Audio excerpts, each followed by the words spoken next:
तिम्रो लागि गाए मैले मायाको एउटा गीत। यो दुनियाँमा हुनेछ हाम्रो मायाको अवश्य जित। नमस्कार साथीहरू, तपाईहरू सबैजनालाई मेरो नयाँ भिडियोमा स्वागत छ। साथीहरू, आजको यो भिडियोमा म तपाईहरूलाई सिकाउने छु कि तपाईहरूले आफ्नो टिकटकमा बोल्ने भिडियो कसरी बनाउने। सर्वप्रथम तपाईहरू यो भिडियो हेर्नुहोस्। तिम्रो लागि गाए मैले मायाको एउटा गीत। यो दुनियाँमा हुनेछ हाम्रो मायाको अवश्य जित। साथीहरू, यदि तपाईँ यो टाइपको भिडियो बनाउन चाहनुहुन्छ भने यो भिडियो पुरै अन्तिमसम्म ध्यान दिएर हेर्नुहोला। यो भिडियोमा तपाईहरूले आफ्नो फोटो अथवा कुनै पनि फोटोलाई बोल्ने कसरी बनाउने भन्ने कुरा आजको यो भिडियोमा म तपाईहरूलाई फुल डिटेल एक्सप्लेन गर्नेछु।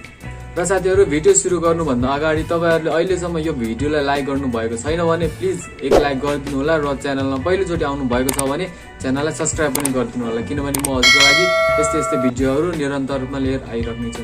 हुन्छ साथीहरू, आजको भिडियो ढिलो नगरी सुरु गरौँ। सर्वप्रथम साथीहरू गुगल क्रोम ओपन गर्नुहोस्।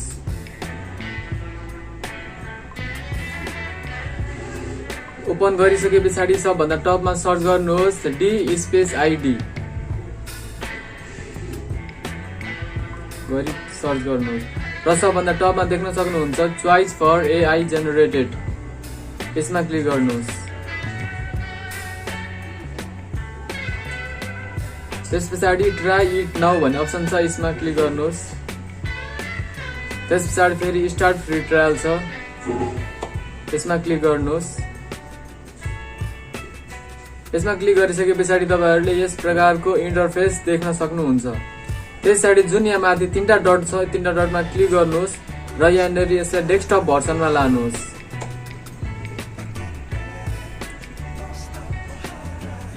त्यस पछाडि तपाईहरूको मोबाइलमा यो प्रकारको इन्टरफेस फेरि आउँछ र यहाँनिर माथि क्रिएट भिडियो भन्ने अप्सन छ, क्रिएट भिडियोमा क्लिक गर्नुहोस् र यहाँनिर प्लस एड भन्ने सिग्नल छ, यहाँनिर प्लस एडमा क्लिक गर्नुहोस् आफ्नो फोटो जोड्नको लागि। त्यसरी ब्राउजरमा जानुहोस् र यहाँनिर तपाईँ आफ्नो फोटो सेलेक्ट गर्नुहोस् र यहाँनिर मेरो फोटो एड हुँदैछ।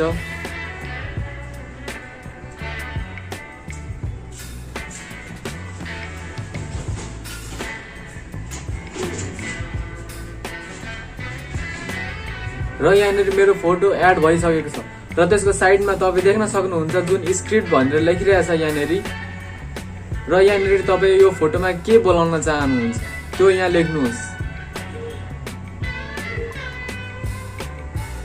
जस्तै मैले यो यहाँनिर यो लेखेको छ जुन मैले अगाडि नै टाइप गरेर सेभ गरिरहेको थिएँ।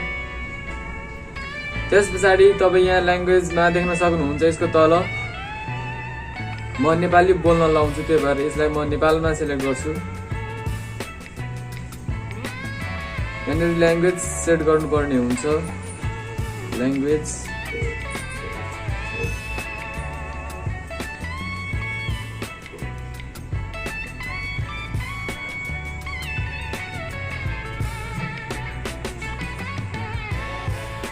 भनेको नेपालीमा मैले सेलेक्ट गरेँ र यहाँनिर यसको तल फेरि देख्न सक्नुहुन्छ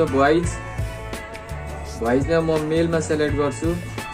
सेलेक्ट गरिसके पछाडि यहाँनिर हामी चेक पनि गर्न सक्छौँ, यहाँ भोल्युमको सिग्नल देखाइरहेछ।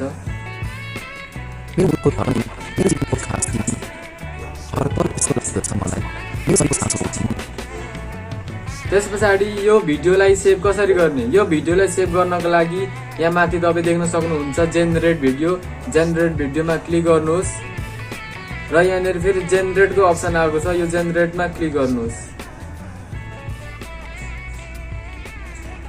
र यहाँनिर मेरो भिडियो बन्दैछ साथीहरू।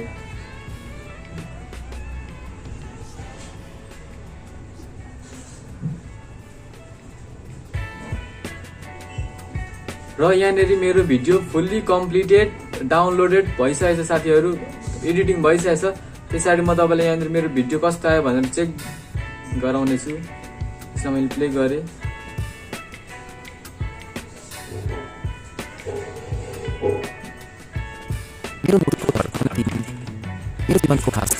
त्यस पछाडि यहाँनिर डाउनलोड भन्ने अप्सन छ, डाउनलोडमा क्लिक गर्नुहोस् र यहाँनिर मेरो भिडियो डाउनलोडेड भइसकेछ। त्यसरी म यसलाई ओपन गरेँ।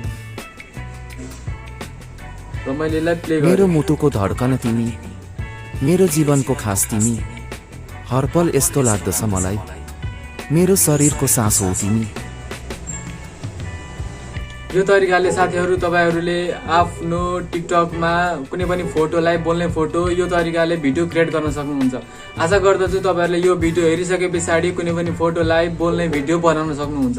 भिडियो तपाईहरूलाई कस्तो लाग्यो कमेन्ट बक्समा कमेन्ट लेखिदिनु होला। साथीहरूमा चाहिँ यो भिडियोलाई सेयर गरिदिनु होला र अहिलेसम्म तपाईँहरूले यो च्यानललाई सब्सक्राइब गर्नुभएको छैन भने च्यानललाई सब्सक्राइब गरिदिनु होला र हजुरहरू यस्तो भिडियोहरू हेर्न चाहनुहुन्छ भने कमेन्ट गर्नुहोस्, नबुझेको कुराहरू कमेन्ट गर्नुहोस्।